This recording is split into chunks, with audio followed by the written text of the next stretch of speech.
गेले जवळजवळ 9 वर्ष या जिल्हा परिषद आणि पंचायत समितीच्या निवडणुका झाल्या नव्हत्या. यापूर्वीची जी निवडणूक झाली होती ती फेब्रुवारी 2017ला झाली होती आणि म्हणून 9 वर्षानंतर निवडणूक झाली आणि त्यामध्ये आपल्याला चांगलं यश मिळालं. त्या पार्श्वभूमीवर सर्व कार्यकर्त्यांचं, पदाधिकाऱ्यांचा आभार मानणं आणि निवडून आलेल्यांचा सत्कार करणं हे आपलं कर्तव्य होतं म्हणून हा कार्यक्रम आपण या ठिकाणी आयोजित केला.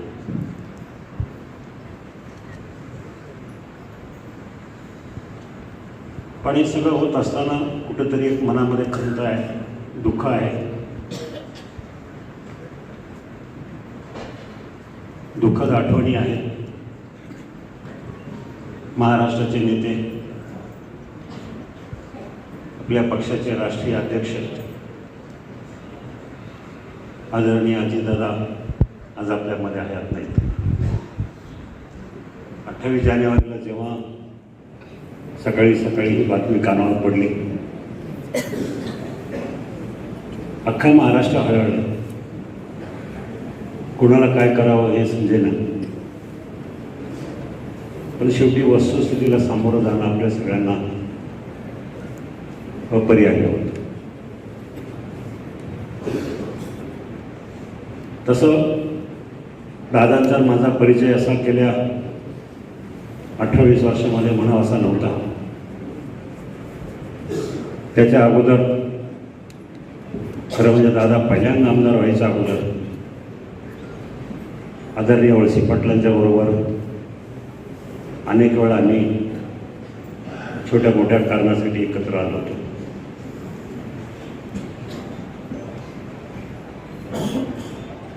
पण नंतरच्या गेल्या ह्या शेवटच्या 2 वर्षामध्ये जेव्हापासून मी लोकसभेला उभं राहिलो राष्ट्रवादी काँग्रेस पक्षातर्फे, त्यानंतर दादांच्या जवळ जाण्याचा अतिशय चांगला योग आला. अनेक वेळा विविध विषयावर सखोल चर्चा करण्याची सुद्धा संधी मिळाली. ज्या विमानाचा अपघात झाला त्या विमानामध्ये सुद्धा दादांच्या बरोबर प्रवास करण्याची संधी मिळाली. ही गोष्ट मला या ठिकाणी आवर्जून सांगावीशी वाटते. साधारण 6-7 महिन्यापूर्वी दादा आणि मी मंत्रालयात फारशी गर्दी नव्हती, आम्ही दोघंच होतो. त्यावेळेला मी त्याच्या कानावर घातलं, म्हटलं दादा, आपल्या पक्षाची रचना कुठंतरी बदलली पाहिजे. मी ज्या पक्षात काम केलं 20 वर्ष, त्या पक्षाचं थोडंफार आपण अनुकरण केलं किंवा माहिती तसा काय प्रकार राबवला तर बरं होईल. कारण जिल्ह्याला एकच जिल्हाध्यक्ष, तो इंदापूरवरून नाणे घाटातल्या कार्यकर्त्यांना येऊन कधी भेटणार, त्यांच्या औफेच्या कार्यकर्त्यांना कधी भेटणार नाही. त्यासाठी आपण लोकसभा मतदारसंघावाईज जिल्हा अध्यक्ष नेमावेत. तसं शिवसेनेत आणि सगळी सिस्टम समजून सांगितली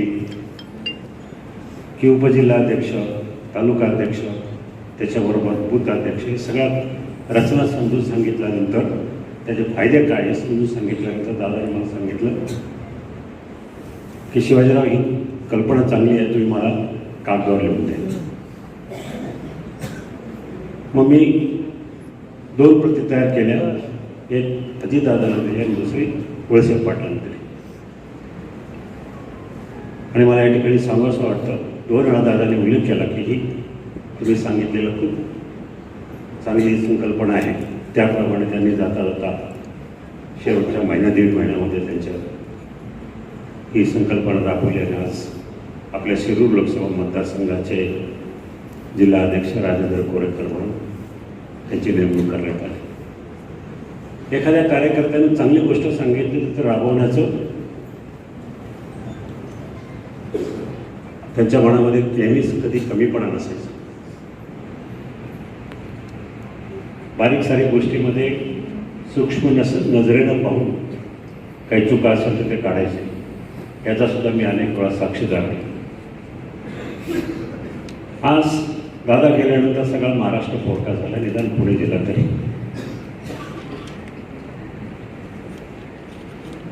पक्षाने वरून आदेश दिला की जिल्हा परिषद पंचायत समितीच्या निवडणुकीमध्ये कुठल्याही प्रकारचा गाजावाजा न करता प्रचार करायचा, कुठल्याही जाहीर सभा घ्यायच्या नाही, कुठली गाणी असेल किंवा लाऊडस्पीकर असेल न लावता आपण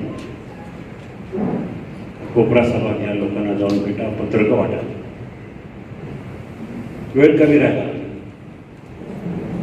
आदरणीय वळसे पाटील सुद्धा तब्येतीच्या कारणामुळे मुंबईला होते. आपल्या मतदारसंघामध्ये 8 जिल्हा परिषदेचे गट, त्यापैकी आपण 4 जिंकू शकलो आणि 4 ठिकाणी आपल्याला पराभव स्वीकारावा लागला. त्यामध्ये 2 भाजप असेल, 1 शिवसेना आणि 1 तुतारी. पण या निवडणुकीमध्ये मी पाहिले कार्यकर्ते कसे एकदा काम करायचं ठरवलं तर कसे पेटून उठतात हे मी स्वतः जातीने पाहिलं. गेले 15 दिवस या प्रचार यंत्रणेमध्ये मी सुद्धा होतो. मग विष्णू काकांचा मतदारसंघ असेल किंवा पेठ गोडेगाव मतदारसंघ असेल किंवा सगळ्या कार्यकर्त्यांना, बाकी मतदारसंघातल्या कार्यकर्त्यांना फोन करून माहिती घेणे सातत्यानं चालूच होतं. वाईट या गोष्टीचं वाटतं काही ठिकाणी आपले 2 उमेदवार, एक तर पेठ घोडेगाव मतदारसंघातला जिल्हा परिषद उमेदवार सौ मंगल नवनाथ फुले हे अवघ्या 300 मतांना पराभूत झाले. मला आठवते हा मतदारसंघ गेल्या 30 वर्षापासून माझं वास्तव्य त्या मतदारसंघात असल्यामुळे मी सांगेल तो उमेदवार त्या ठिकाणी निवडून यायचा, पक्ष कुठलाही असो. साल माहिती नाही मला, पण जेव्हा आदिवासीच्या जागेसाठी ही जिल्हा परिषद राखीव झाली आणि त्यावेळेला जनाबाई उगले उमेदवार म्हणून त्या ठिकाणी उभे राहिले. आंबेगावातल्या 4ही जागा आपण पराभूत झालो होतो. ती एक न्यू जागा आपल्याला काढता आहे. त्याच्यानंतर सुभाषराव मोरमारे त्या ठिकाणी तिथं जिल्हा परिषद सदस्य म्हणून निवडून आले. त्याच्यानंतर कैलास गोवाले आणि सातत्याने ही परंपरा चालू राहील. दुर्दैवानं आपल्या वैरानं डाव साधला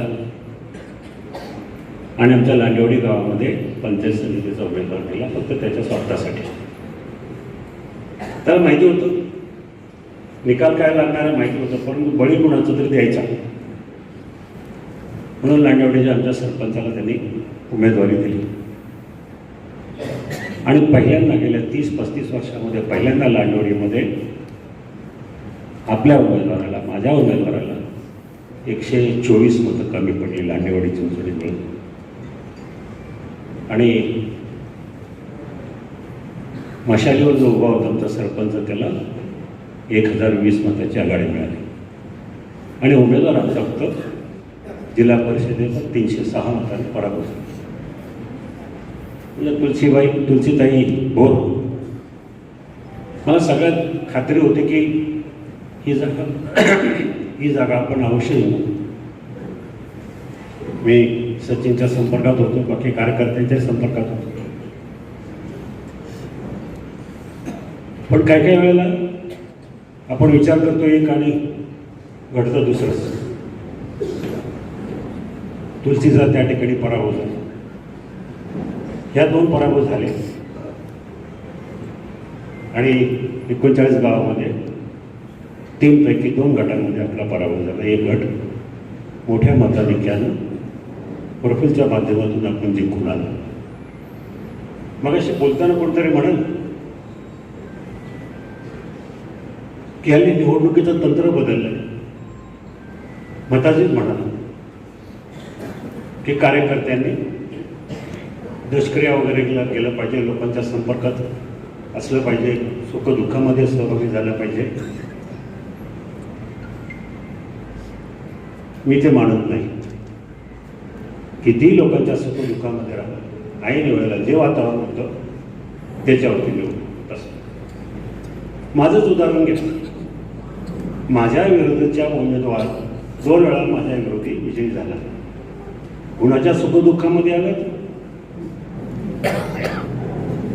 गेले 10 वर्ष 6 वर्ष मी गावोगावी फिरतोय, वनवून फिरतोय, प्रत्येकाच्या सुखदुःखामध्ये सहभागी आहे. पण शेवटी व्हायचं ते निवडणुकीचं तंत्र, निवडणुकीचं सिस्टमच बदलत चालले, लोकांची धारणा बदलत चालली, कळत नाही. विकास करावा की नाही करावा, केल्यानं काय फायदा होईल, केल्यानं काय तोटा होईल. माझा जर अनुभव सांगाल तर मला वाटतं की मी विकास जास्त केला म्हणून माझा पराभव झाला. पण एक गोष्ट या निवडणुकीच्या निमित्तानं आम्हाला ह्या तालुक्यापुढं किंवा ह्या जिल्ह्यापुढं सांगावीशी वाटते ते राष्ट्रवादीच्या कार्यकर्त्यांनी खालच्या पातळीला जाऊन टीका केली नाही समोरची. तुम्ही सगळं सोशल मीडिया पाळा गेल्या महिना 1.5 महिन्यातला सगळ्यात जास्त टीकेचं लक्ष म्हणजे आदरणीय वळसे पाटील. घराणेशाही, बंडी पाटलावर टीका, याच्यावर टीका, त्याच्यावर टीका. नक्की काय? कधी कधी चिड यायची की कशा पद्धतीने लोक कुठल्या खालच्या पातळीवर जातात आणि कशा टीका करतात. पण आमचे सगळे कार्यकर्ते कधी इतक्या खालच्या पातळीवर जाऊन टीका केली नाही, हे मला अभिमानाने सांगावं असं. आम्ही आमच्या पक्षाचे विचार आदरणीय अजयदादांच्या आठवणी, अजयदादांना श्रद्धांजली वाहत गेलो प्रत्येक गावामध्ये. आमच्या नेतृत्वाचे विचार आम्ही लोकांपुढे मांडत गेलो. आम्ही केलेली विकास कामे आम्ही सांगत गेलो आणि त्या माध्यमातून आम्हाला यश मिळालं. वळसे पाटील जर प्रचारामध्ये सक्रिय असते तर मला खात्री अजून 1-2 जागा ते 100% आल्या असतात. पण ठीक आहे, एवढ्यात हा काय शेवट नाही हो.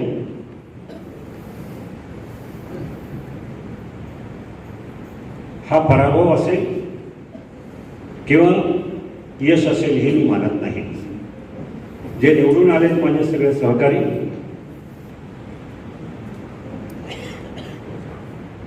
त्यांनी आता हा शेवट नाही, ही सुरुवात आहे. तुमच्या अग्निपरीक्षेची ही सुरुवात आहे. येणारे 5 वर्ष जरी मी मगाशी काय म्हटलं असं तरी लोकांच्या मध्ये राहायचं आपल्याला.